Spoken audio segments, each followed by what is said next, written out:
Saya dengar suara saya? Jelas, Pak. Jelas, Oke. Pak.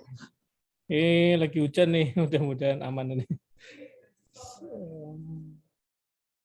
Sebentar, mana ya?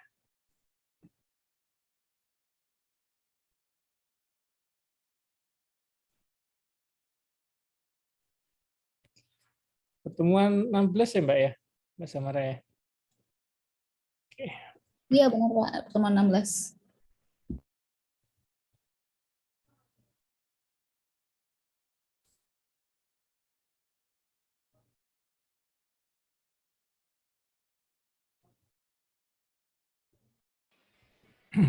Baiklah, teman-teman, kita lanjutkan ya materinya. Sekarang pertemuan 16 dari 17 pertemuan ya. Ini hari ini dan besok ya. Terakhir, kalau hari Sabtu masih ada industri, Mbak ya, Pak Samara ya? Sudah tidak ada, Pak. Industri terakhir itu yang hari Sabtu kemarin, Pak. Berarti besok ya terakhir ya? Iya, besok terakhir, Pak. Sama di hari Rabu itu juga pengumpulan tugas akhir sama final project aja, Pak. Oh, oke. Hari ini kita akan bahas lanjutan ya. Kalau kemarin kita sudah membangun model gitu ya. Nah, sekarang kita tahapan berikutnya adalah bagaimana mengevaluasi model itu, apakah dia bagus apa enggak, itu kita evaluasi ya. Nantinya kalau dia belum bagus tentunya akan kita ubah lagi ya, kita training lagi supaya dia menghasilkan model yang terbagus ya, paling bagus. Oke.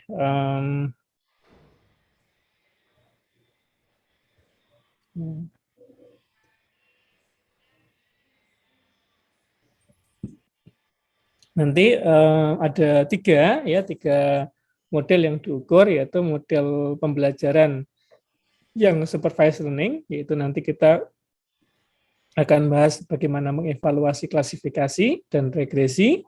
Kemudian ada satu yang unsupervised learning, yaitu nanti kita akan bahas untuk yang clustering ya. Jadi ada itu ya. Kemudian pengantarnya di sini adalah salah satu pekerjaan atas inti dari membangun model adalah mengevaluasi kinerjanya. Sifat fundamental namun tidak mudah atau sulit, sulit dan menantang gitu ya. Model machine learning harus memberikan prediksi akurat dalam rangka menghasilkan luaran yang berguna bagi organisasi ya. Di sini sangat penting memang ya, tahapan ini adalah untuk menguji apakah model yang kita bangun itu sudah menghasilkan ya prediksi yang akurat apa belum. Ketika model training dianggap sebagai salah satu tahapan kunci, kita harus pastikan bahwa model prediksi yang dibangun dapat menggeneralisasi data uji yang selalu baru dan berubah. Jadi kalau kemarin kita melakukan proses training ya, itu menghasilkan model, kemudian nanti kita akan masuk ke data prediksi, begitu prediksi ya, atau data tes. Nanti harapannya apa? Data yang dites itu adalah data yang baru, yang seolah-olah data baru yang belum pernah ada di proses training. Jadi harapannya adalah data baru yang belum ada di proses training. Pertanyaan terkait model di sini adalah pertama bagaimana cara mengukur suksesnya suatu proyek ya, dan bagaimana kita tahu saat suatu proyek itu sukses ya. Alasan evaluasi model, ada sejumlah tahapan yang membangun model. Pertama adalah fase prototyping, ya, sebagai percobaan atas beberapa model yang berbeda untuk mencari model terbaik. Ya, kalau disebut dengan namanya adalah model selection. Jadi kemarin tahapan kita ya, bagaimana kita, misalnya nih kita mau melakukan klasifikasi, itu dengan ditawarkan berbagai macam model klasifikasi. Ada net bias, ada mungkin ada neural network, ya, ada deep learning, ya, itu berarti kita memilih model disebut dengan model selection. Setelah puas membangun model prototype, langkah selanjutnya adalah kita akan melanjutkan ke tahapan deploy, yaitu memproduksi ya untuk menguji dengan live data. Jadi proses berikutnya namanya adalah produksi ya.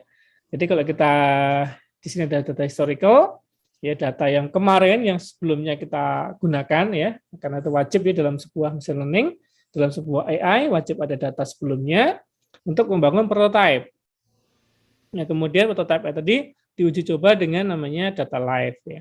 Kemudian setelah itu dilakukan proses deployment ya, membangun model itu menjadi menggunakan nanti akan terpakai di dalam dunia nyatanya, kemudian dilakukan proses ini ya. Kemudian pada prototype ini nanti ada dua macam ya, yaitu pertama evaluasinya ada offline evaluation sama online evaluation. Warna pada tanah panah menggambarkan maksudnya ya. Sini offline evaluation di sini adalah validation result. Di sini offline evaluation of live model. Jadi untuk mengevaluasi hasil, kemudian dia menguasai menggunakan live model.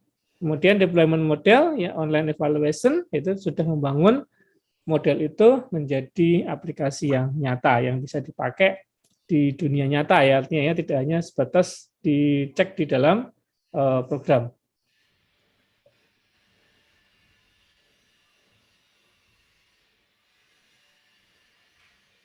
Alasan evaluasi model terdapat perbedaan antara historical vs data live, disebut dengan distribution drift. Jadi karena nanti harapannya kan dia bisa berjalan ya di dalam data yang live, maka sedangkan data kita lah data historical ya. Bagaimana kita memastikan bahwa nanti data live-nya nanti bisa ditangani ya berdasarkan data historical yang ada. Jadi memastikan itu berjalan dengan baik. Data historical biasa diasumsikan normal, data live cenderung berubah-ubah ya. Kemudian deteksi distribusi drift adalah men-track kinerja model pada metrik validasi di data live. Jika kinerja dapat dibandingkan dengan hasil validasi dari model yang dibangun, maka model masih fits dengan data. Ya, jadi kalau nanti hasilnya itu dapat dibandingkan dengan hasil di model yang dibangun, maka sudah dikatakan adalah fit ya. Jadi kemudian jika kinerja semakin menurun, kemungkinan distribusi data live menyimpang substantif dari data historical. Berarti kalau nanti ada hasilnya jelek, kemungkinan besar bahwa data yang live itu berbeda dengan data historical. Artinya data historical berbeda dengan data live. Jadi sehingga terjadi kesalahan ya.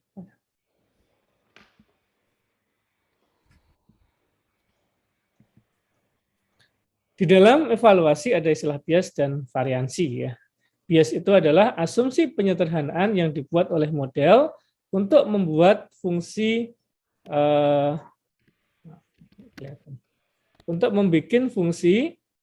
target lebih mudah didekati. Bias adalah asumsi penyederhanaan yang dibuat oleh model untuk membuat fungsi target lebih didekati. Varians atau var adalah jumlah estimasi fungsi target yang berubah jika diberikan data pelatihan yang berbeda. Kemudian trade-off adalah ketegangan antara error yang disebabkan oleh bias dan varian yang menjadi masalah utama dalam supervised learning. Jadi kalau kita lihat nih, digambarkan sebagai target ya, target seperti apa di dalam ini ya tembak atau panah itu ya, mekanisme tembak atau panah itu. Maka dikatakan kalau kita targetnya itu datanya terkumpul di sini ya, di dalam toleransi sangat jauh, kemudian ini adalah hasil tembakannya, maka disebut dengan bias rendah dan varian rendah. Ya, kalau dia terkumpul di sini.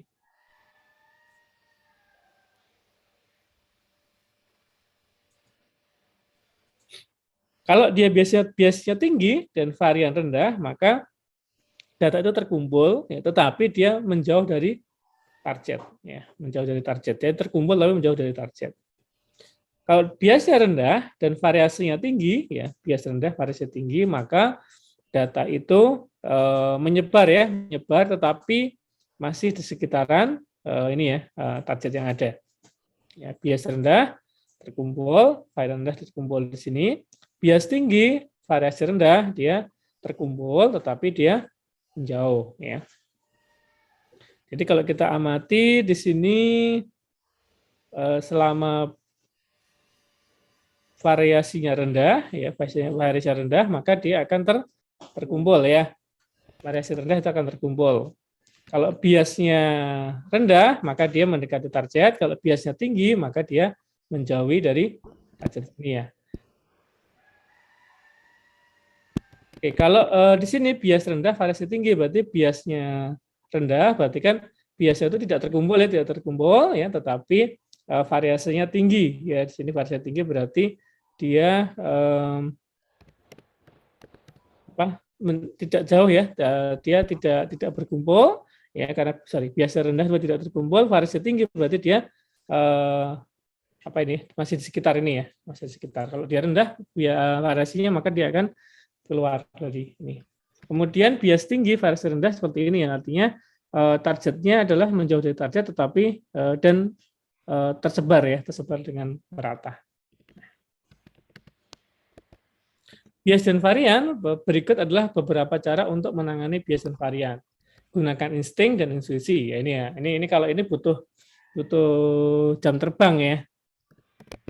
Butuh jam terbang supaya kita bisa mengevaluasi, membedakan ya bagaimana menggunakan insting dan intuisi ya. Kemudian melakukan bagging atau bootstrap aggregating dan resampling untuk mereduksi varian dalam model prediksi, diantaranya dengan algoritma random forest. Random forest itu yang kemarin banyak tree ya, ada 5 tree yang di dalamnya sangat banyak adanya tree-nya banyak banget ya.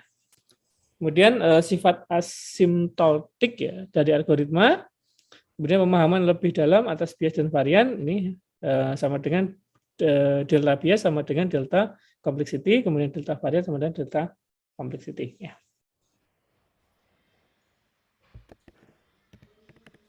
Error itu ada macam-macam teman-teman ya. Di sini ada dibagi jadi 2 ya. Error namanya overfitting sama underfitting ya. Kalau underfitting itu berarti oversimplikasi ya. Artinya kita tercenderung menyepelekan ya, menyepelekan. Kalau di sini dicontohkan ini ya, musuhnya adalah apa ini? Godzilla ya, Godzilla atau monster, tapi membunuhnya menggunakan ya, ceplokan nyamuk itu ya. Nah, itu.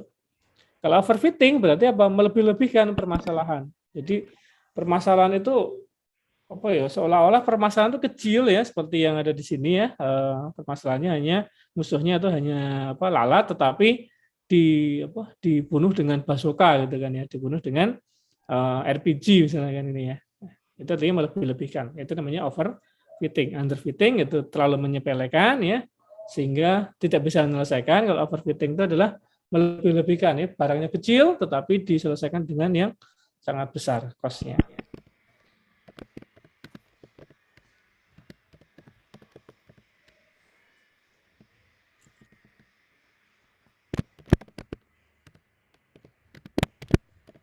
Oke. Kemudian underfitting ya, ini adalah model dengan bias tinggi kurang memperhatikan data yang disajikan. Keadaan di mana model pelatihan data yang dibuat tidak mewakili keseluruhan data yang akan digunakan nantinya. Jadi di proses training itu nanti datanya itu tidak mewakili semua data yang nantinya ada. Sehingga kalau ada data besar tadi, data yang disimpulkan dengan yang besar tadi ya, tapi dibunuh dengan tadi ceplokan nyamuk tadi ya. Artinya bahwa kita agak menyepelekan ya. Ini datanya harusnya banyak, tetapi hanya digunakan cuman sedikit ya.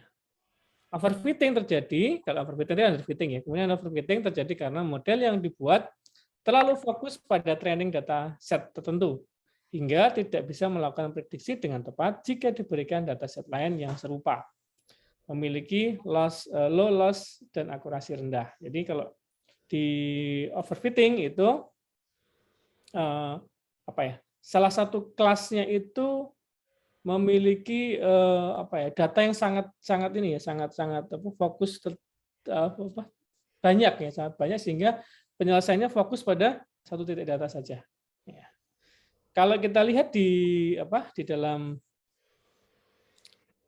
distribusi data, di sini adalah contohnya sampel seperti ini. Kalau kita menggunakan underfitting itu modelnya digunakan seperti ini.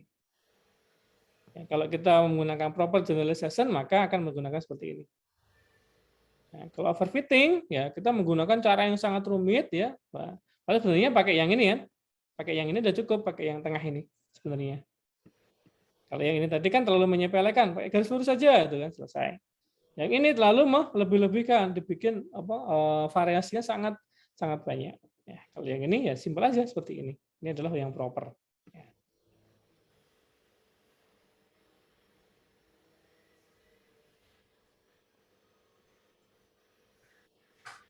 Kemudian ilustrasi pemilihan model untuk klasifikasi mungkin bisa kita lihat seperti ini. Teman-teman, di sini ada dua kelas ya, yaitu pertama adalah anjing bukan anjing, kemudian hewan bukan hewan.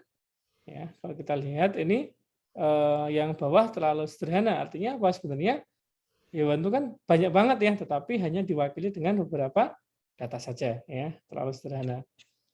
Yang ini terlalu spesifik ya, apapun kecuali anjing yang ekornya bergoyang dan anjing yang dengan ekor bergoyang. Nah, itu cuma istilahnya ya. Penciriannya itu adalah terlalu spesifik sama terlalu umum, sehingga nanti ketika ada data baru dia tidak bisa atau tidak bagus menangani data yang baru itu, yang baru masuk ya, yang belum pernah ada di proses dataset.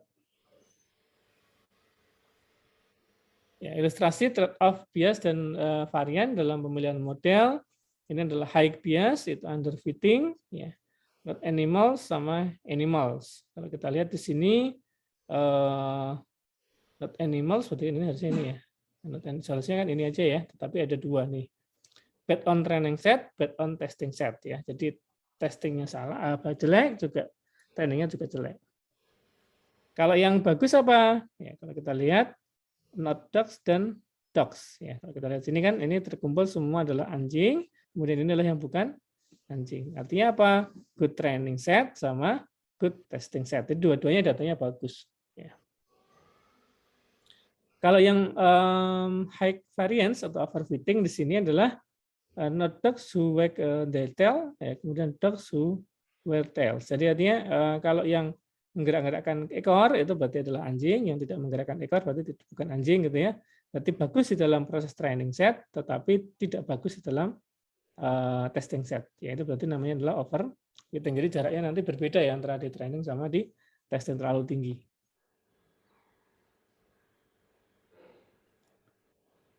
Kurva validasi saling memungkinkan kita menemukan posisi terbaik atau sweet spot antara underfitting dan overfitting model untuk membangun model yang dapat digeneralisasi dengan baik.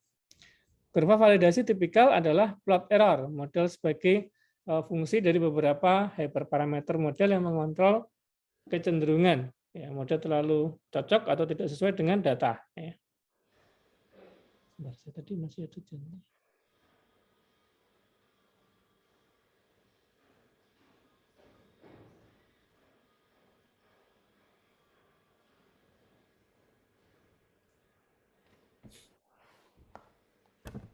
Parameter yang dipilih sini ya, kurva validasi tipikal adalah plot error model sebagai fungsi dari beberapa hyperparameter model yang mengontrol kecenderungan model untuk terlalu cocok atau tidak sesuai dengan data. Ya, parameter yang dipilih tergantung pada model spesifik yang dievaluasi. Kalau kita lihat di sini adalah errornya ya, error yang namanya error, kemudian sini adalah parameternya. Kalau kita lihat, kita amati, di sini adalah yang underfitting, kemudian sini adalah overfitting. Overfitting itu mana? Overfitting itu yang ini ya. Jadi jarak antara training error sama validation error itu tinggi. Nah, itu namanya adalah overfitting ya. Kalau ini tidak ada perubahan gitu ya. Nah, sama terus itu ya, underfitting.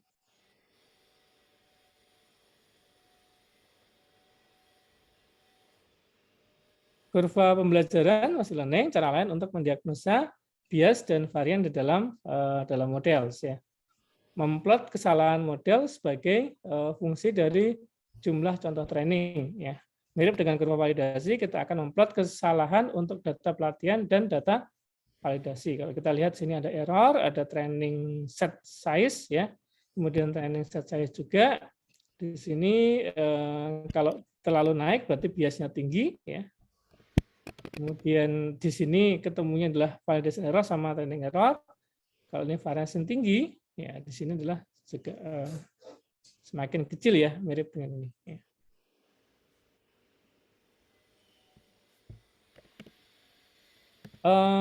Sekarang model yang diukur untuk supervised learning, misalnya klasifikasi dan regresi, sama unsupervised learning yaitu clustering ya. Misalnya di sini ada email spam detection is a binary classification problem, source dari Mark Enomoko ya. Di sini artinya apa?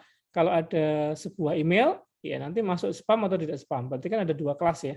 Spam dan tidak spam. Berarti kalau ke kiri berarti spam, kalau ke kanan berarti bukan spam nih. Jadi ada dua biner saja disebut, makanya disebut dengan binary classification karena cuma ada dua kelas ya.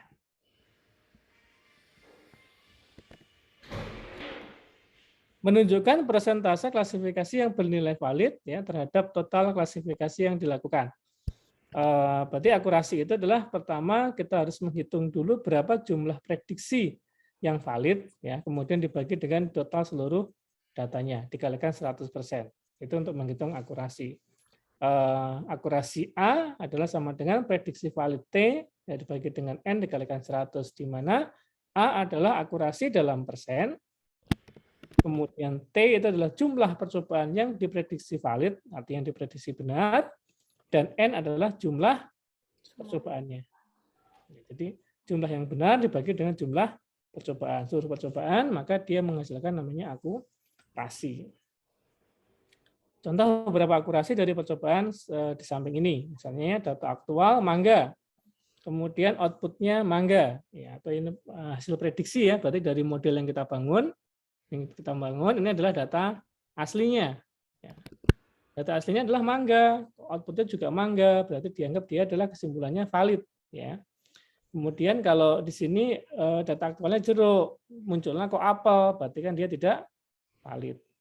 Data aktualnya apel, ya munculnya kok jeruk di dalam model, berarti tidak valid. Data aktual mangga, outputnya apel, berarti tidak valid. Jeruk, munculnya jeruk, berarti dia valid. Berarti kalau kayak seperti ini, berarti berapa akurasinya? Yang benar berapa? Kan valid ada 2. Ya, berarti 2 per 3. Ya. Tadi 2 per 5 ya, bukan per 3. 2 per 5 ya. Kalikan 100%. Ya. Ini adalah untuk menghitung akurasi tadi ya. Jumlah prediksi benar, kemudian dibagi dengan jumlah total percobaan untuk seluruh data.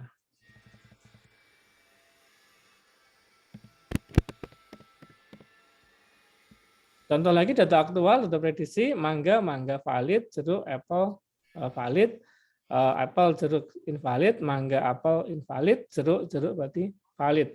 Jumlah percobaan, tadi ini ya, berarti T-nya adalah 2, validnya tadi 2, ya benar ya. Invalidnya adalah 3, jumlah percobaan adalah 5, berarti T-nya tadi adalah 2, kemudian percobaan invalid adalah 3, kemudian total datanya adalah bagi dengan N. Nah, ini adalah 40% ya, kalau kita lihat data yang di sini ini. Akurasi dapat digunakan sebagai ukuran awal mengevaluasi model, namun tidak cukup dengan akurasi saja. Terkadang akurasi tiap kelas perlu diketahui juga ya. Per kelas itu seperti apa.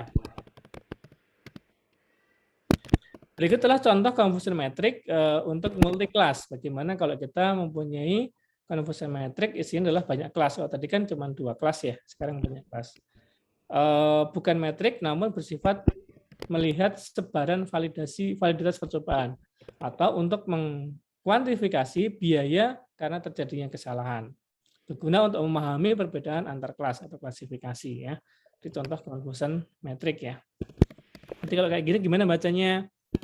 Karakteristik ada sumbu data aktual dan sumbu data prediksi ya. Data prediksinya ini, data aktual adalah ini. Boleh nggak kita gonta-ganti? Boleh aja, nggak masalah ya. Gunakan konvensi ya. Setiap kelas terpetakan satu sama lainnya. Percobaan valid berada pada diagonal utama. Ini ya. Adalah percobaan valid. Ini berarti pada diagonal utamanya. Kemudian matrik berbentuk bujur sangkar ya. Di sini mangga artinya bujur sangkar artinya apa? Panjangnya ini ya sama dengan panjang dari barisnya. Jadi jumlah pada kolomnya itu mau sama dengan jumlah pada barisnya.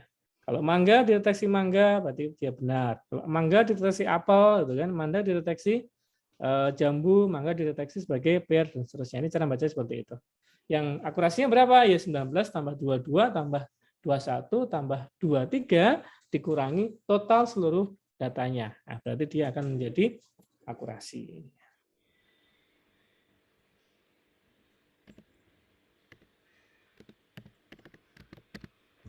Oke.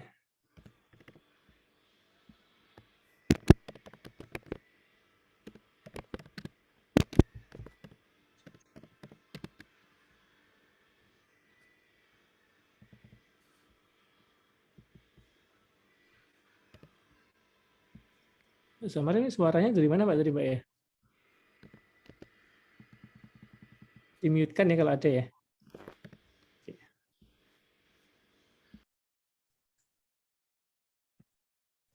Oke. Conversion metric ya. Pada area kotak merah terdapat 25 mangga yang diuji dengan 19 mangga dikenali sebagai mangga ya. Valid ya. Dan 3 mangga dikenali sebagai apel dan atau invalid ya. Kemudian mangga dikenali sebagai apel 9 invalid, kemudian 9. Terdapat 25 apel, ya 25 semuanya ini ya. 25 25 mangga yang diuji dengan 19 mangga dikenali sebagai mangga. Berarti ini ya, teman-teman ya. Kemudian 3 mangga dikenali sebagai apel ya. 3 mangga sebagai apel. Kemudian 9 mana baca ini? 2 mangga dikenali sebagai jambu dan 1 mangga dikenali sebagai buah pear invalid ya. Berarti kan yang benar yang warna ini ya, 19 saja. Sama dengan yang bawahnya misalnya nih apel dikenali apel ada 22, apel dikenali jambu 1, apel dikenali mangga 1, apel dikenali pear adalah 1 ya. Ini adalah contoh prediksi yang menggunakan multi kelas ya. Akurasi untuk pengujian kelas mangga adalah berarti 19 ya per 25 yaitu berapa? Jadi 19 tambah 63 tambah 2 tambah 1 ya. 19 tambah 6 nih ya. Berarti ada 19 per 25 dikalikan 100%. Berarti mangga bisa dideteksi 76%. Sedangkan akurasi total pengujian adalah 19 plus 22, 19 plus 22 plus 21 plus 23. Dibagi berapa? Dibagi total seluruh data ya. Bapak Ibu. 25, 25, 25, 25. Dikalikan 100% sama dengan 85%. Inilah hasilnya. Nilainya berarti 0 sampai 100% ya. Ini adalah 85%.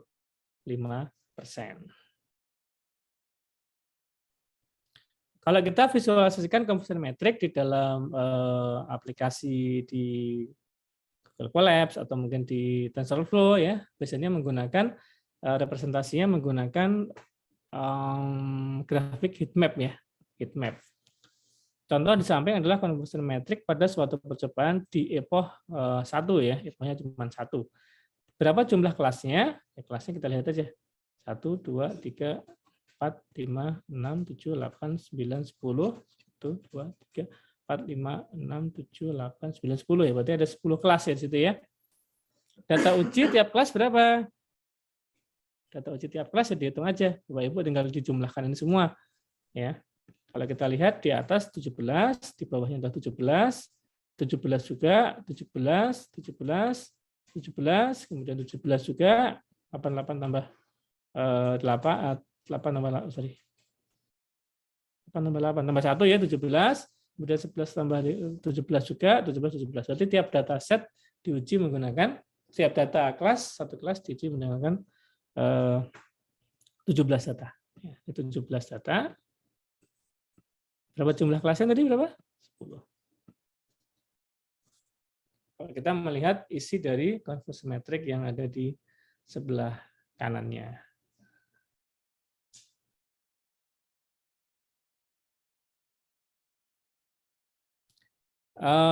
Pertanyaan umum, metrik terbaik ya.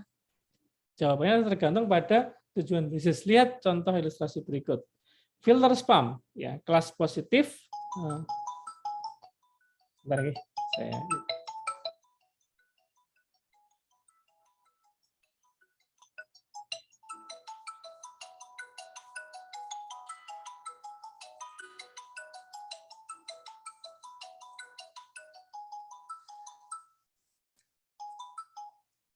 Assalamualaikum. Nggih. Heeh, heeh. Heeh.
Kita lanjut ya, teman-teman. Oke, tadi saya mana tadi? Ini ya, tentang filter ya. Tergantung pada tujuan bisnis, lihat filter spam atau kelas positif, artinya spam ya. Jadi ada kan kalau dua kelas itu kan ada 0 sama 1 ya, ada 1 sama 0, tinggal dianggap positif yang mana. Kalau dianggap positif itu artinya 1, spam, maka optimasi pada presisi atau spesifikasi di mana lebih baik false negatif, spam masuk inbox daripada false positif, non spam masuk junk atau folder spam ya. Jadi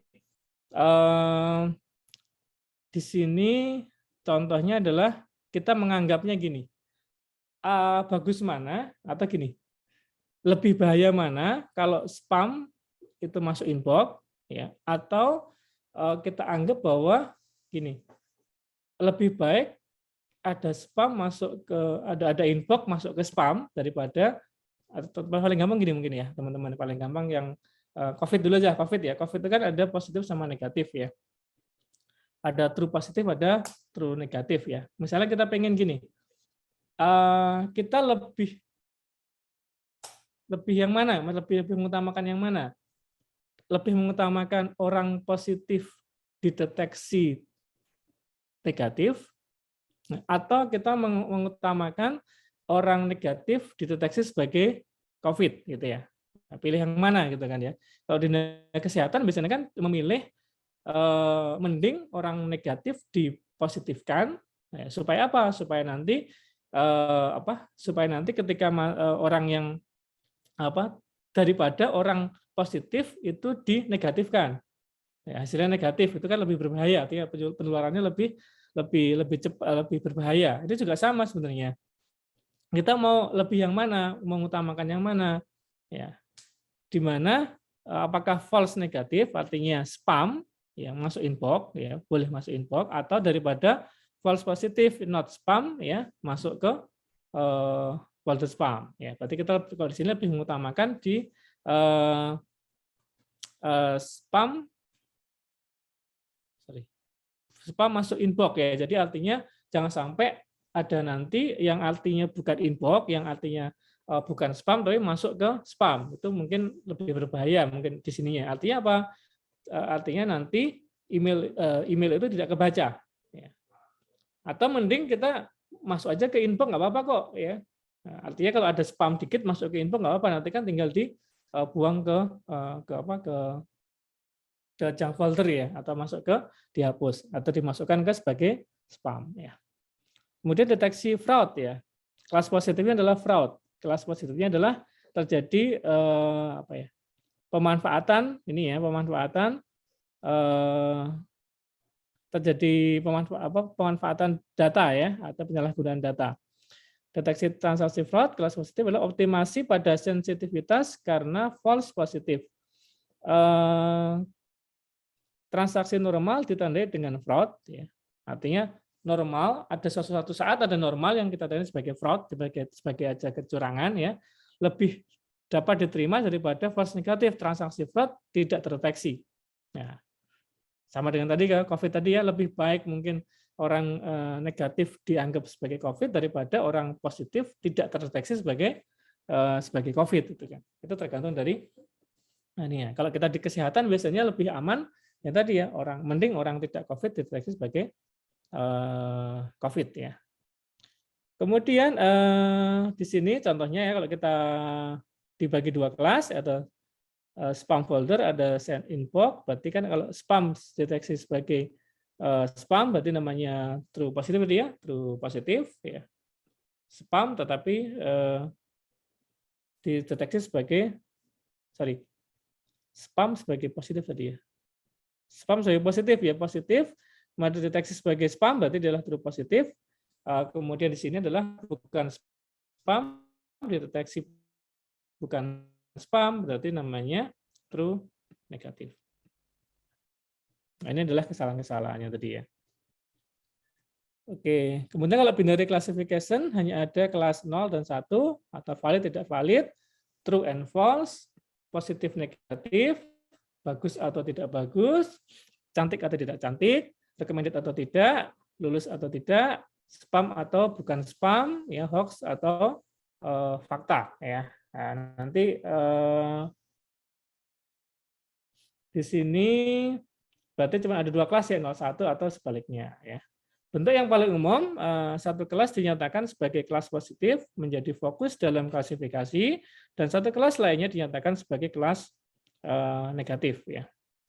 Contoh dalam dunia medis, sampel cairan mukus yang mengandung virus COVID-19 dinyatakan sebagai kelas positif, dan sampel yang tidak mengandung virus dinyatakan sebagai kelas negatif ya. Contoh binary kelas juga, bencanaan, misalnya gempa yang mengakibatkan tsunami sebagai kelas positif dan yang tidak mengakibatkan tsunami sebagai kelas negatif. Ya, nanti Bapak Ibu, teman-teman bisa melihat nanti ya dengan berbagai macam yang ada di dunia nyata, apa isinya adalah kelas 2 kelas tadi ya, binary kelas, yaitu 01 atau positif negatif, atau ya tidak, ya cantik tidak cantik tadi kan, bagus tidak bagus, recommended tidak recommended, lulus atau tidak, spam atau bukan spam, hoax atau tidak hoax, atau fakta, dan seterusnya. Gitu ya.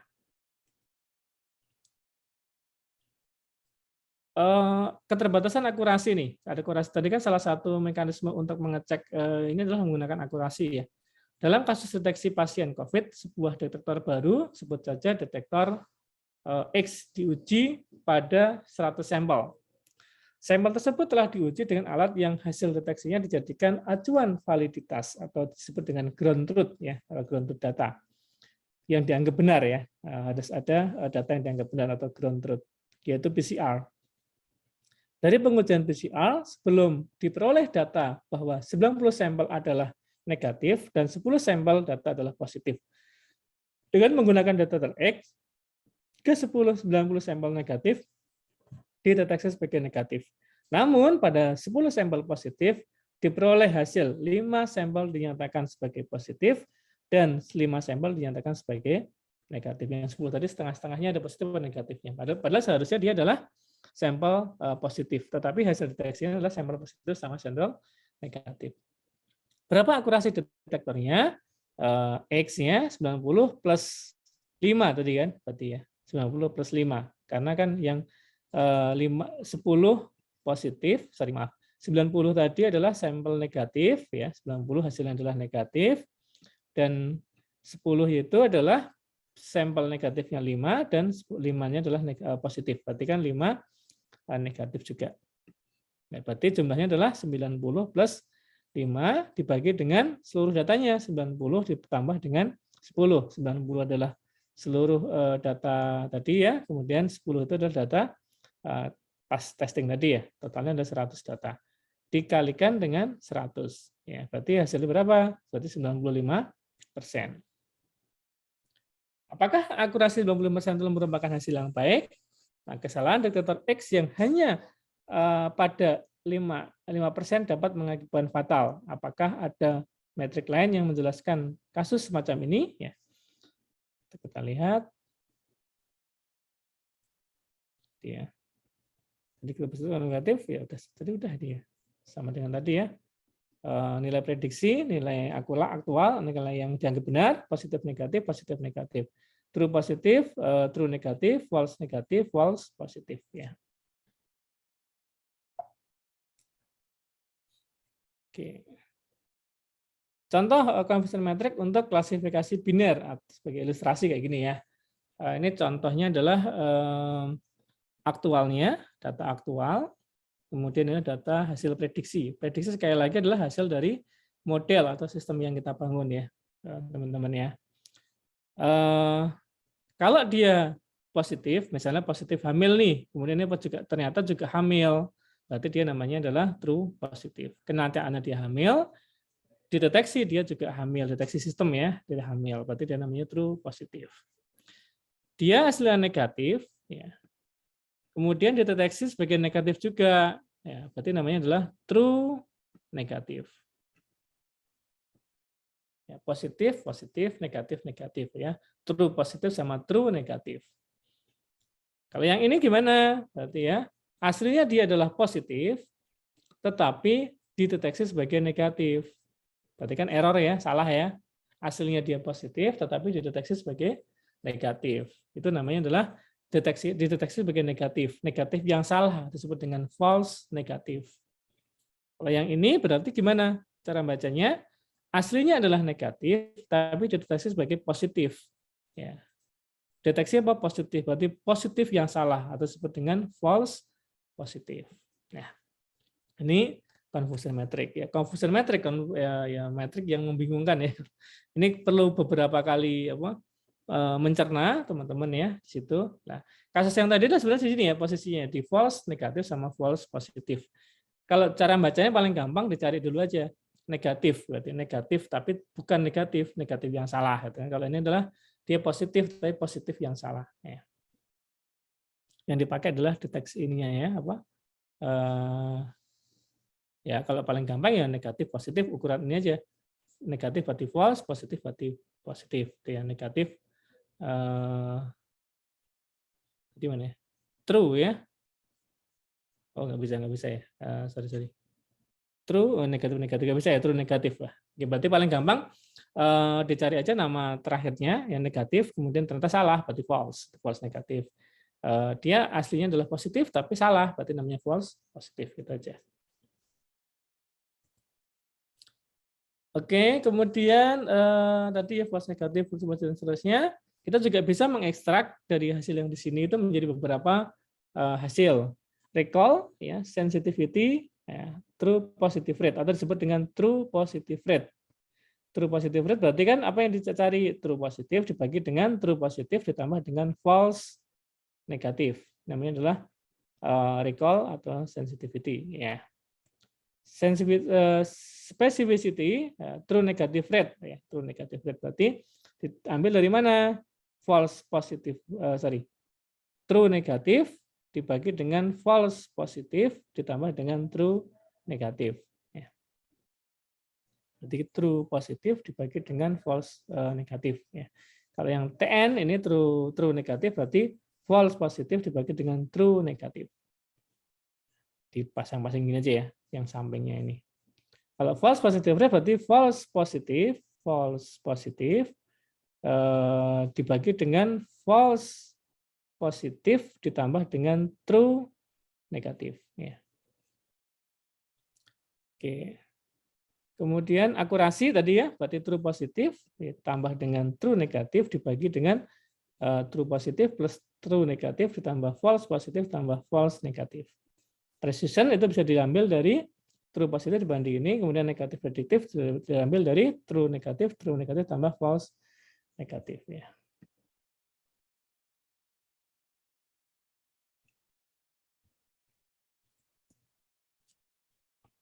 Interpretasi metrik recall, precision, recall dan precision sering dihitung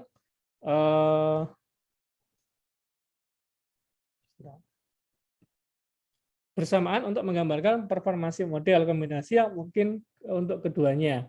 Low recall low precision, high recall low precision, high precision, high recall high precision ya. Ini adalah low precision yang mudah berkinerja kurang baik. Ini contohnya hubungannya ya.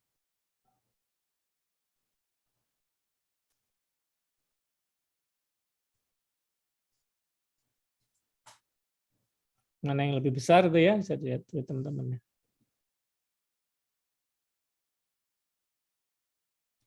Oke, sekarang adalah Evans score ya.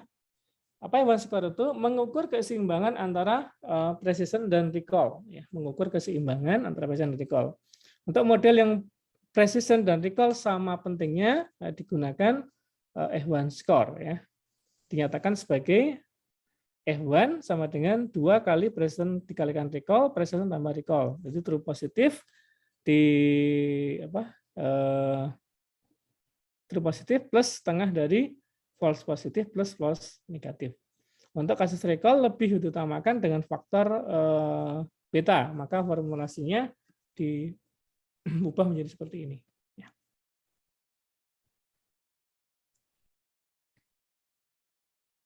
Kemudian ada F-score atau harmonic means di sini. Ya. Jadi kalau kita lihat contoh perhitungannya seperti ini ya. Arithmetic mean, ya berarti kalau kita lihat jika beli 3 topi, harga 3 kali 13 sama dengan 39. Sebentar, saya memahami dulu.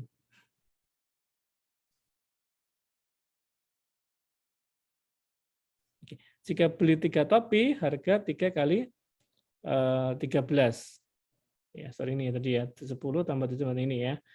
Kemudian kalau kita beli 5 topi, harganya berarti 5 dikalikan 13 dikurangi 60.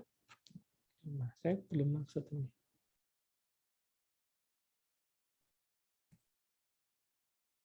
Oh ini ada contohnya ya. Ada variabel X sama variabel Y-nya ini ya, harmonic mean, terus sama arithmetic mean di sini.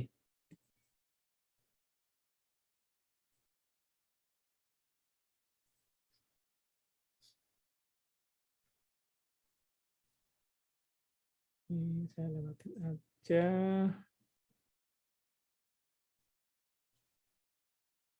Oke, ini yang penting juga. Teman-teman evaluasi pada probabilistic model dalam prediksi dengan menghasilkan nilai probabilitas 0 sampai 1 untuk suatu label ya. Nilai probabilitas menunjukkan seberapa yakin terhadap suatu kelas atau suatu label. Label ditentukan dengan menetapkan suatu threshold ya. Evaluasi dapat dilakukan beberapa metode, di antaranya adalah menggunakan namanya Receive Operator Characteristic atau menggunakan ROC dan pengembangan ke PRAUC. Kemudian juga kita bisa menggunakan namanya Logarithmic Loss Function ya. Ini kurvanya.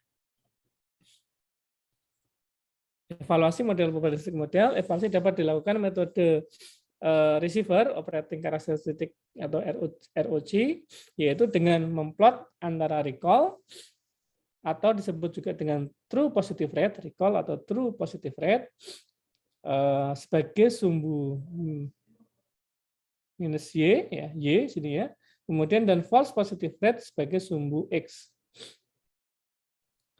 False positive rate berarti ini adalah ini, kemudian adalah true positive rate-nya. Ya.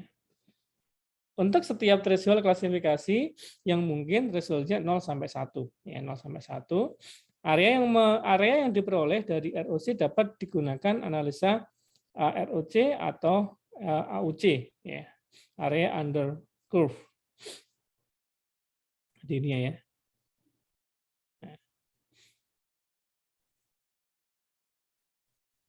ROC vs akurasi. Mengapa perlu ROC AUC dan dapat cukup menggunakan tidak cukup hanya menggunakan akurasi ya.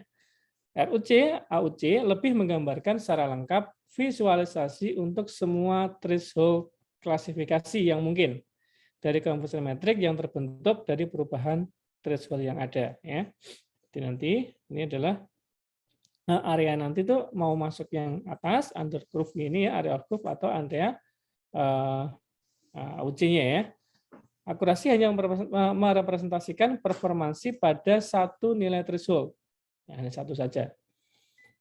Diskusi apakah arti garis putus-putus berwarna merah random guess pada diagram AUC hasil paling optimal adalah yang menghasilkan AUC paling luas. Jadi ketika areanya di sini paling luas ya dari sini, maka dia akan menghasilkan hasil yang optimal ya, area under curve. Jadi area yang di sini nih ya.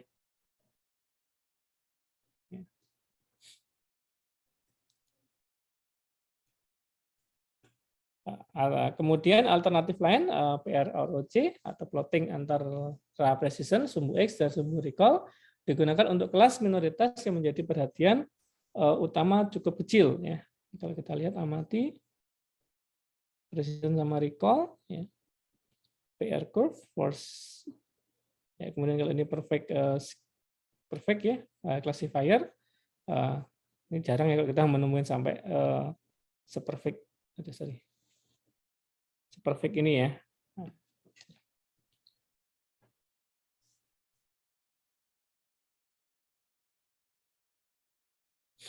Kemudian kalau ini adalah menggunakan persamaan logarithmic loss ya, menunjukkan seberapa yakin pemberian label terhadap data yang diuji ya.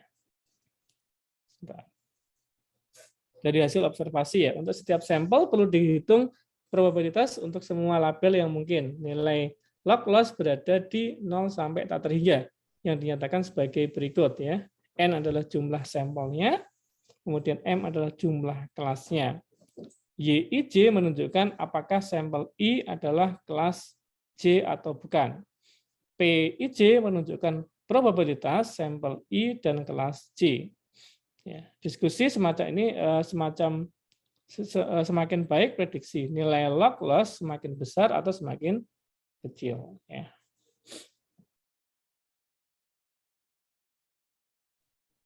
Penerapan evaluasi model medis, evaluasi model sangat tergantung pada kasus dan distribusi data. Contoh model kasus medis, deteksi penyakit menular misalnya, alat detektor genus untuk penyakit COVID-19.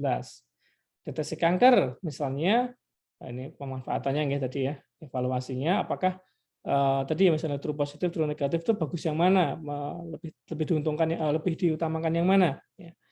Misalnya kanker ganas, jinak atau kanker payudara, kanker cervix dan sebagainya ya. Kemudian deteksi kehamilan, deteksi kekurangan gizi dan seterusnya. Ingat, kembali di Dr. X untuk kasus COVID-19. Dari parameter evaluasi, true positif, true negatif, false positif, false negatif, parameter manakah yang perlu untuk kita tekankan ya? Mana yang perlu kita kecilkan ya? Itu perlu kita amati. Tidak hanya kita ngomong akurasi, tetapi kita juga ngomong di false positif dan false negatif ya. Dari parameter false positif dan false negatif, parameter mana yang paling krusial, di mana kesalahannya berakibat fatal bagi manusia. Tadi ya, lebih baik kita mendeteksi orang aslinya tidak COVID terdeteksi sebagai COVID daripada kita mengambil resiko bahwa orang COVID dideteksi tidak COVID. Itu sangat berbahaya buat manusia. Sehingga tadi ya, lebih baik mendeteksi orang tidak COVID ya menjadi COVID daripada sebaliknya. Kesalahannya itu kesalahan mendeteksi tidak COVID menjadi mendeteksi tidak COVID menjadi tidak COVID itu yang paling yang nggak boleh ya. Nah, jadi dikurangi gitu ya. Oke. Contoh model untuk kebencanaan, deteksi gunung meletus, deteksi kemarau panjang, deteksi banjir, deteksi gempa bumi, deteksi tsunami ya bisa dipakai juga untuk di model penerapannya di model kebencanaan.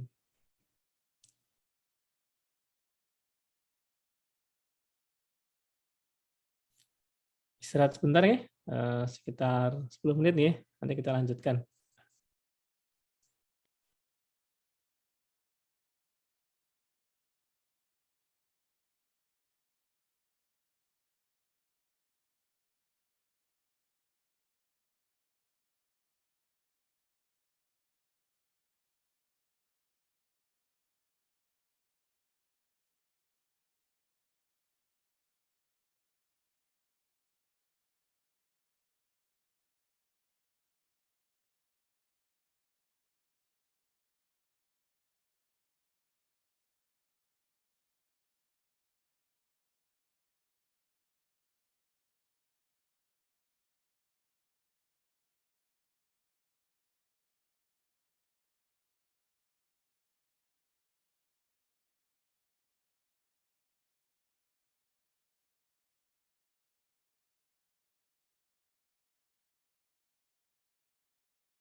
Lanjut nggih.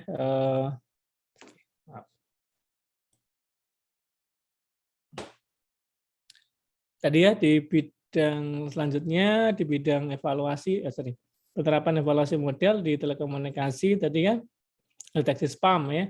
Apakah sebuah pesan itu dianggap spam atau tidak, berarti digunakan untuk filter spam filtering ya. Kemudian deteksi hoax ya, apakah bukan, fraud tadi, deteksi pemakaian kartu kredit di sini dipakai ya. Ini deteksi pembajakan akun ya. Ini adalah penerapan-penerapan model di dalam telekomunikasi. Kemudian false negatif sama false positif ya tadi ya. Kesalahan negatif yang salah sama positif yang salah. Kesalahan prediksi berada di false positif maupun false negatif. Pada kebencanaan, misalnya deteksi dini tsunami di tepi pantai. Ya. False negatif itu artinya diprediksi tidak ada tsunami, namun ternyata ada tsunami. Ya. Ya, ini kan kita lihat nih, lebih penting yang mana gitu kan nanti ya. Berarti yang dikurangi yang mana salahnya, itu yang targetnya. Diprediksi tsunami, ya, tetapi tidak ada tsunami. Kenyataannya kan di sini diprediksi tidak ada tsunami, berarti negatif ya, tetapi kenyataannya adalah ada tsunami, berarti negatif yang salah. False positif berarti diprediksi ada tsunami, tetapi ternyata tidak ada tsunami. Kalau kayak gini kan mana yang lebih penting gitu kan? Yang lebih penting adalah kita harus mengurangi yang mana? Ini yang bahayakan ini ya, tidak diprediksi tidak ada tsunami, tetapi ternyata ada tsunami. Jadi false negatifnya harus kecil ya. Nah, dibanding dengan false positif. Mending kalau ini kan mending ya. Diprediksi tsunami ternyata tidak ada tsunami, ya kan mending. Ya, artinya kan tidak bisa jadi tidak ada korban, tapi kalau yang di atas ini kan bisa berbahaya. Ya, artinya false negatifnya harus dikurangi. Pada case ini tsunami tidak terprediksi sebelumnya, lebih membahayakan dan sangat merugikan dibandingkan dengan false positif. Deteksi spam dipakai sebagai spam filtering ya. False negatif berarti email spam masuk inbox. Ya, false negatif, email spam masuk inbox. Berarti kan dideteksi sebagai diprediksi bukan spam, tetapi dia adalah spam, berarti masuk inbox. Positifnya berarti email normal masuk ke folder spam. Berarti deteksi pada kasus ini umumnya pada orang masih bisa menerima spam masuk inbox daripada email penting masuk ke spam. Bisa berakibat gagal kerja, gagal proyek, gagal sekolah. Karena kan kalau kita email di spam kan kita jarang baca ya. Nah, bisa jadi nanti informasinya nggak kebaca. Nah, jadi kita lebih senang yang mana, lebih menguntungkan yang mana, atau lebih penting yang mana tepatnya ya. Setiap permasalahan memiliki titik tekan parameter yang berbeda-beda tergantung dari kasusnya.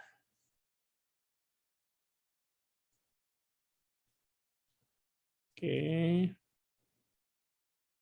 Beberapa kasus class imbalance problem ya, isu dataset tidak seimbang muncul dari berbagai persoalan dan menjadi bahan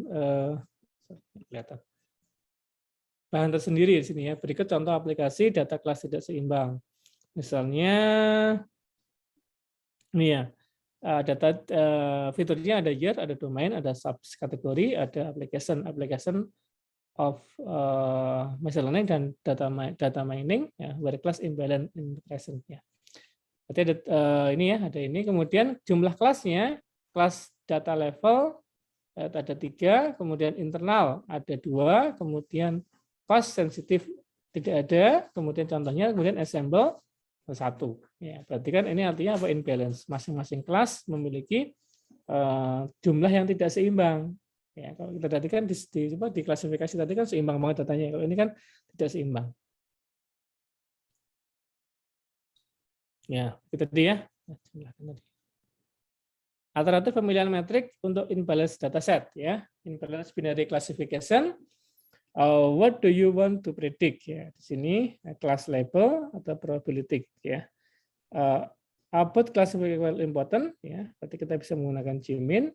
Do ya. Lebih dari 80 ini berarti kita menggunakan akurasi ya. Kemudian is positive class more important, menggunakan ini ya, bisa ditelusuri nanti teman-teman ya, pakai yang mana. Ini diambil dari machine learning mastery. Pengayaan evaluasi model untuk segmentasi citra nih, untuk operasi klasifikasi pixel atau citra untuk keperluan segmentasi, di mana citra akan dilabeli sebagai foreground dan background. Maka kualitas segmentasi dapat diukur dengan beberapa model, di antara adalah menggunakan jacket index atau similarity index.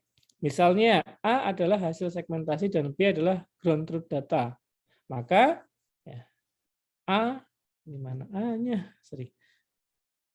Nah, ini untuk simbolnya ini. Kalau kita lihat di sini, biru adalah inisiasi, kemudian merah adalah hasil segmentasi, hijau adalah ground truth data. Kalau kita lihat berarti kita hitung nih berapa perbedaan antara warna hijau dan warna hasil segmentasi warna merah. Ya, berarti kalau hijaunya kalau ada yang melebih berarti kan dia dianggap sebagai kesalahan. Tapi kalau sama berarti dianggap sebagai nih, kalau yang garis ini ya, yang hijau adalah garis yang benar, kemudian yang merahnya hasil dari prediksi ya selama ini. Kemudian kalau kita lihat di sini, ini adalah cara menghitungnya, yaitu check-up index dan similarity index. Ya.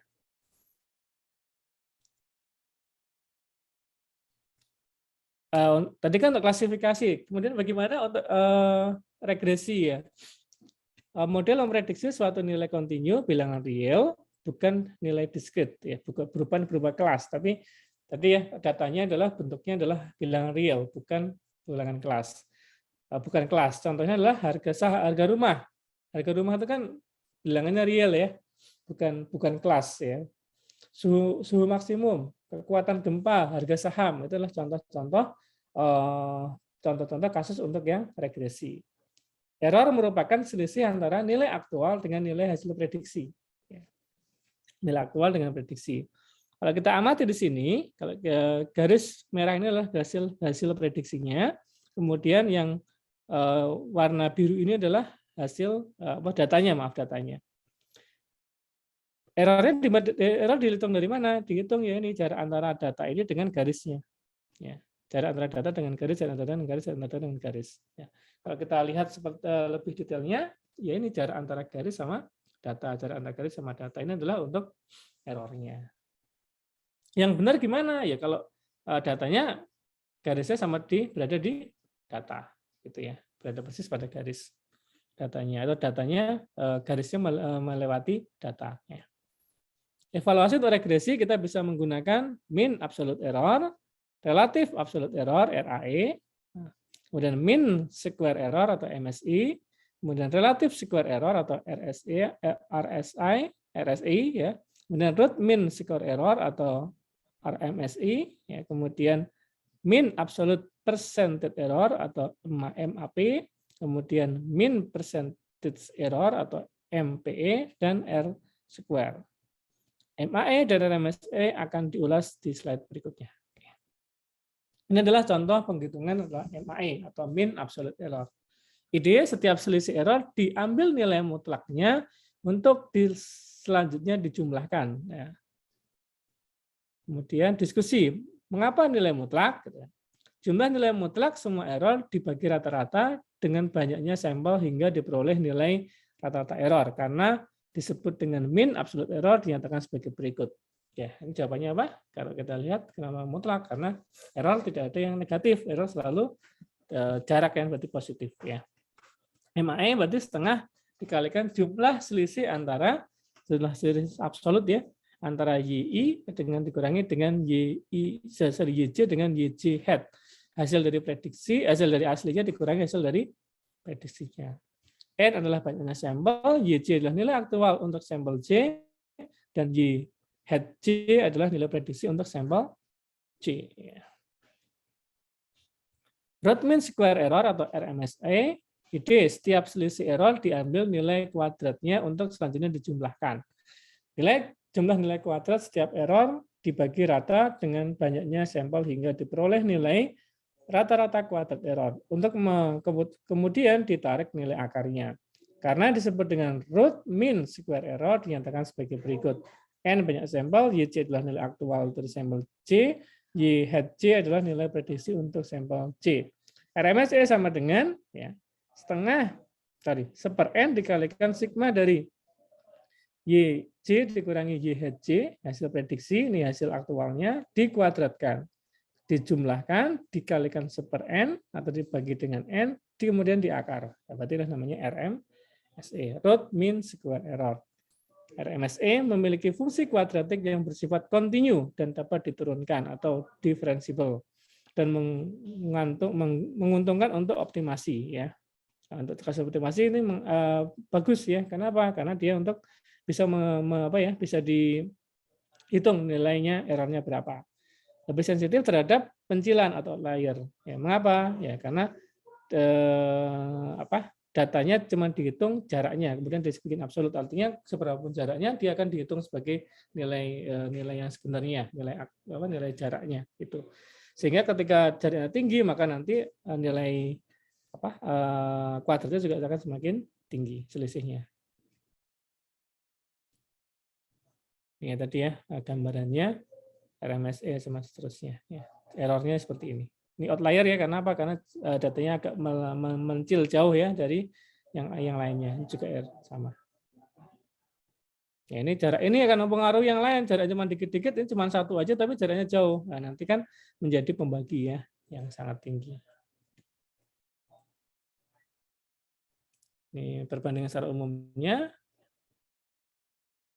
Kemudian kalau clustering gimana? Clustering termasuk unsupervised learning ya, atau data yang tidak memiliki label, tidak ada kelasnya. Ya. Tujuannya adalah mengelompokkan data yang mirip sedekat mungkin dengan memisahkan data yang tidak mirip sejauh mungkin. Jadi yang mirip-mirip dijadikan satu tempat, satu kelompok, yang berbeda itu akan ditempatkan jauh gitu kan ya. Nah, contoh pengukuran performa ini menggunakan clustering contohnya adalah silhouette coefficient, ada run index, ada mutual information, ada Kalinskij-Rabowski index, ada Davis-Baldwin index, ada dan index. Nanti yang sering dipakai yang mana? Yang silhouette coefficient ya. Mengukurnya. Ini silhouette coefficient dinyatakan sebagai S sama dengan B dikurangi A, max A dan B. S adalah silhouette coefficient, A adalah rata-rata jarak sebuah sampel dengan sampel lainnya di klaster yang sama. Jarak rata-rata antara sebuah sampel dengan sampel yang lainnya. Ya. Kemudian rata-rata jarak jumlah sampel dengan sampel yang lainnya di klaster tetangga. Ya. Nilai berada di antara -1 sampai 1. Nilai -1 mengindikasikan klaster yang tidak tepat, di sekitar 0 mengindikasi adanya overlapping cluster, dan +1 mengindikasikan adanya cluster yang padat dan terpisah dengan baik. Padat itu berarti kan datanya dekat-dekatan ya untuk satu cluster, kemudian jauh dengan cluster yang lainnya, sehingga nilainya adalah di situ +1. Silhouette coefficient nanti seperti ini ya gambarannya teman-teman ya. Diukur ya. Diukur satu dengan yang lainnya, kemudian dia diukur dengan dari sini dengan yang tetangga-tetangga yang lainnya. Di dalam ini kan dalam klaster yang sama, ini dengan klaster yang berbeda ya tadi.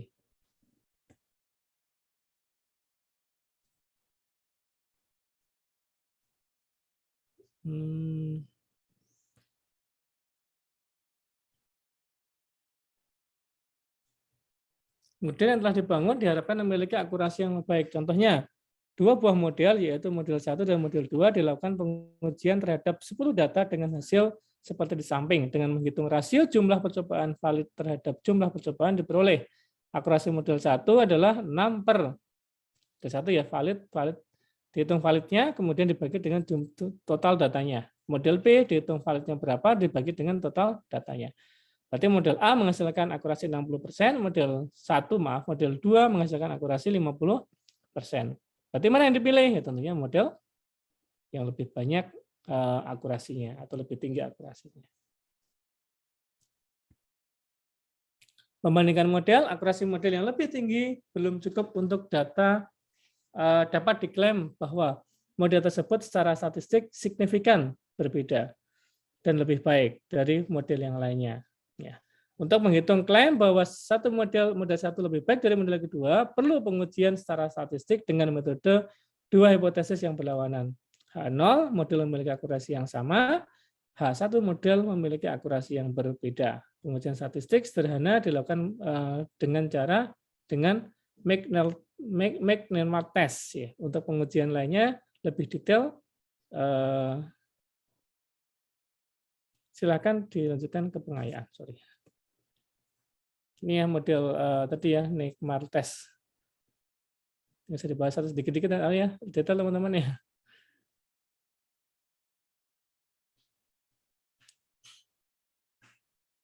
Source code-nya teman-teman nanti ini kalau kita menggunakan MC Neymar ya tadi ya, tinggal dipraktekkan saja. Oke.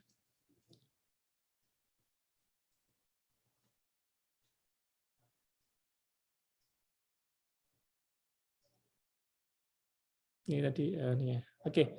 Mungkin teman-teman saya pengen tahu nih dari teman-teman yang ada di sini tema tugas akhirnya apa aja ya? Kita belum pernah diskusi ya. Apakah tinggal 3 ini yang masih mengerjakan?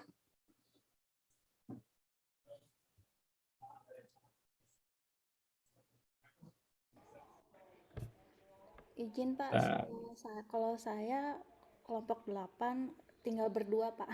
Yang satunya dari awal udah tiba-tiba nggak ada kabar. Jadi saya dan teman saya Nidia, kebetulan Nidia nggak bisa gabung hari ini karena tadi tiba-tiba di jalan hujan besar Pak dan HP-nya lowbat jadi nggak bisa gabung. Oke. Ya. Ini Mbak siapa tuh nih? Yang ini ya, yang Mbak Resa? Victoria Pak. Mbak Victoria. Tentang apa Mbak tadi Mbak? Maaf. Kalau kami kelompok 8 tentang ini Pak, emergency call Karhutla. Oke, datasetnya udah punya Mbak ya? Datasetnya kemarin dapat di Kaggle, kayaknya kayak masih datanya kayak data mentah gitu Pak dari satu. Tapi pas kami baca juga kami sebenarnya masih belum ngerti itu kayak longitudinal terus ada kayak posisi kayak gitu Pak.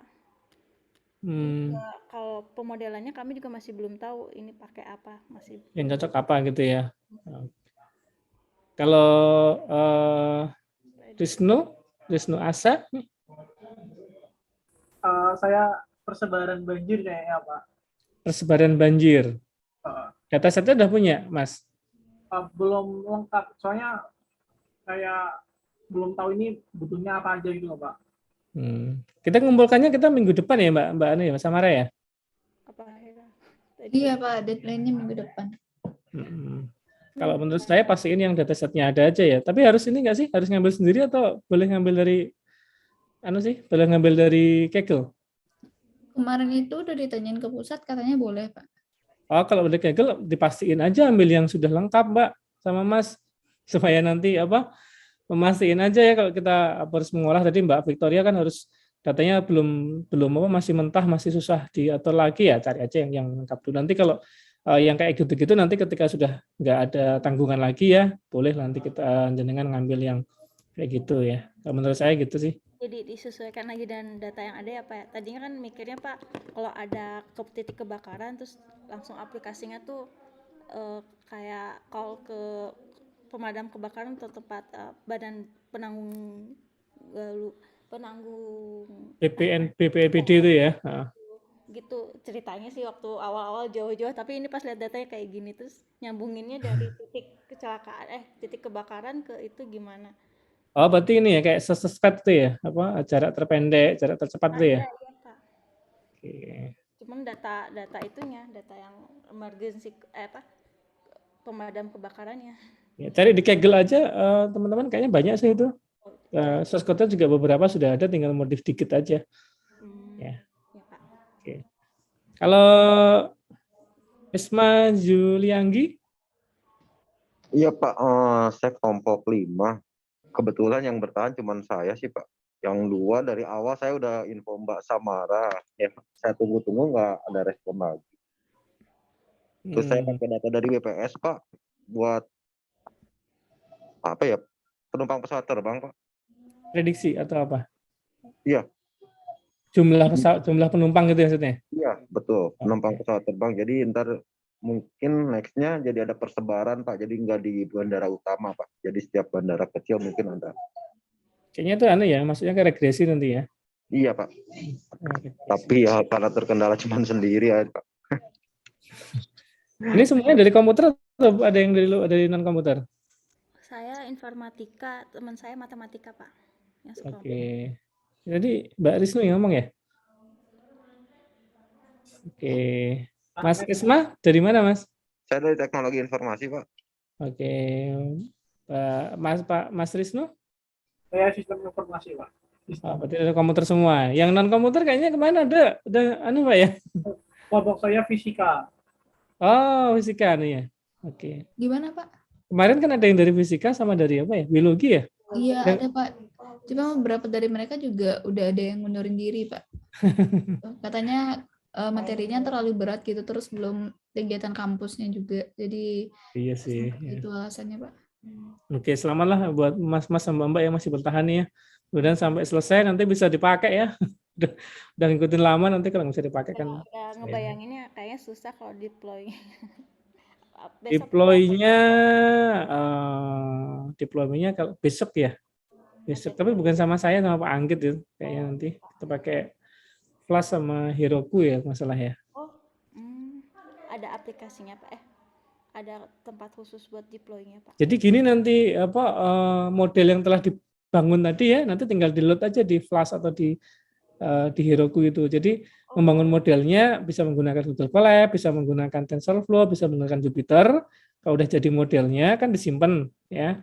Jadi dari besok diajarin nggak salah ya, diajarin kemudian nanti diupload ke Flash, tinggal diambil. Jadi nggak bikin program yang kayak kita bikin program dari awal, Pak, gitu. Ya, bikin program dari awal, tapi kan alurnya itu sudah diambil dari model. Oh, iya. Jadi alurnya itu diambil dari model. Kalau dulu kan kalau kita mau bangun sistem kan if apa dan seterusnya panjang lah gitu ya. Nah, sekarang dari model yang kita training itu kan kita ambil, kemudian nanti kita masukin datanya. Ya, kita hanya bikin interface aja.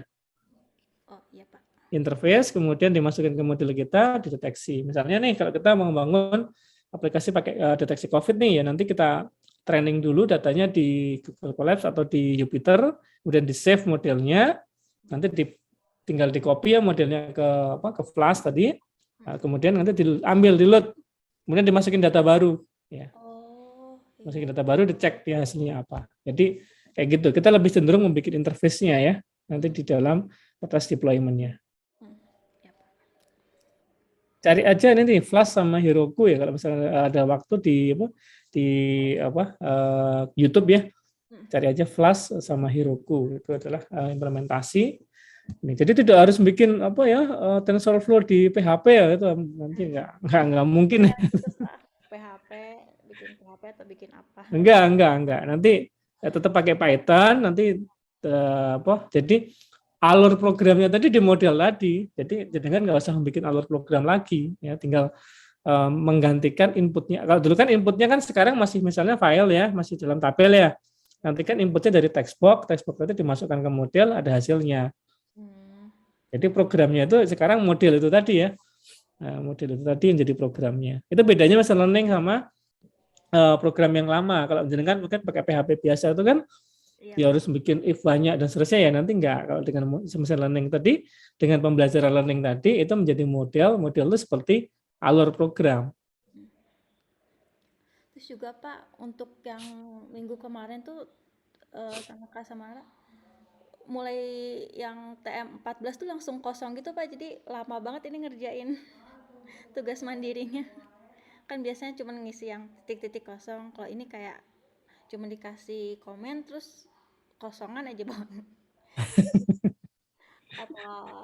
Ya dikasih source code tapi suruh ngisi itu menambah-nambah itu ya. 13 masih dibantu kan, masih ada yang kosong beberapa aja. Kalau ini 14, mulai 14 tuh hampir semuanya kosong Pak. Bingung ngerjain.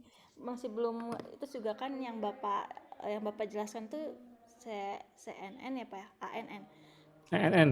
Ya, yang di tugas mandiri itu RNN. Rada bingung. RNN itu kalau salah bukan saya nyampein waktu itu ya, kalau salah waktu Pak Anggit ya. Oh iya. Ya, Iya, kayaknya iya. pernah yang RNN saya nggak nyampein itu, yang ANN saya, yang back propagation sama ANN saya. Tapi kalau yang RNN kayaknya Pak Anggit ya, waktu gantian sama saya itu, kalau nggak salah.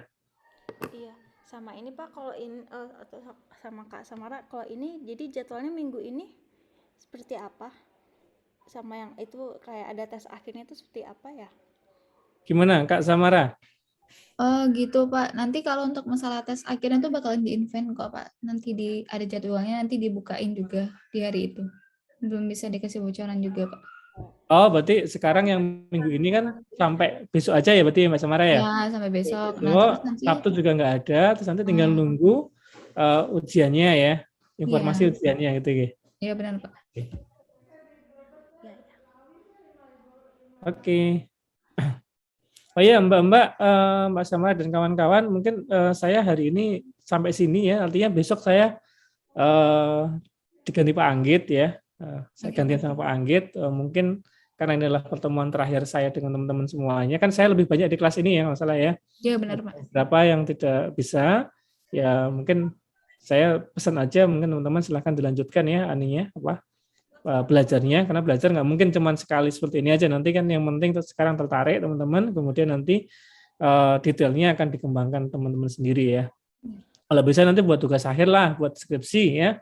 Syukur-syukur bisa ada jurnalnya, menghasilkan jurnal ya untuk penelitiannya. Beberapa kampus kalau nggak salah sekarang beberapa kampus sudah bisa ya menggantikan skripsi dengan ini ya, dengan karya ilmiah ya. Iya bisa Pak. Ya, saya nggak tahu di tempat Mbak-Mbak sama Mas-Mas bisa nggak ini ya, tapi kalau di Amerika beberapa sudah kayak ada Mbak Samara ya, dari rilis belum Mbak? Pak. Kalau dari Amerika itu saya kemarin itu apa namanya Pak, bikin paper tapi tetap bikin naskah skripsi juga Pak, bikin proyekan skripsi, cuman satu topik gitu Pak, dimudahkannya di situ. Tapi kalau udah submit paper terus nggak bikin naskah itu belum ada Pak, jadi harus bikin naskah juga, bikin paper juga gitu. Tapi kan yang penting nilainya udah bagus duluan toh. Iya, ada pegangan lah gitu kan Pak, minimal B udah di tangan gitu. Iya, kan artinya kan sudah apa ya, istilahnya nyicil lego gitu ya, jawabannya ya, sudah lega duluan ya. Jadi terus teman-teman juga, ya ini kan sebagai tujuan awalnya kan teman-teman pengennya kan pemerintah menutupi gap kebutuhan tenaga AI dan tenaga yang sekarang ada di Indonesia kan kurang ya. Jadi kan kemarin sedikit banyak AI itu bisa menghasilkan istilahnya menggantikan tenaga kerja, tapi juga bisa menghasilkan tenaga kerja. Supaya tidak tergantikan, berarti kan teman-teman harus mempersiapkan diri ini ya. Dan yang terakhir mungkin teman-teman tetap semangat ya sampai akhir. Kemudian saya juga sebagai pemateri atau apa istilahnya fasilitator lah ya. Di sini teman-teman saya mohon maaf ya dalam penyampaian selama ini kalau misalnya ada yang tidak berkenan di teman-teman semuanya ya, termasuk Mbak Samara nggih. Nanti masih ketemu Mbak Samara ya. Oke, terima kasih teman-teman ya. Sukses selalu, sehat selalu ya, supaya sampai nanti lulus dan bisa bekerja ya dengan apa yang sesuai dengan yang teman-teman inginkan. Terima kasih nggih. Saya tutup nggih. Assalamualaikum warahmatullahi wabarakatuh. Waalaikumsalam warahmatullahi wabarakatuh. Terima kasih banyak Pak.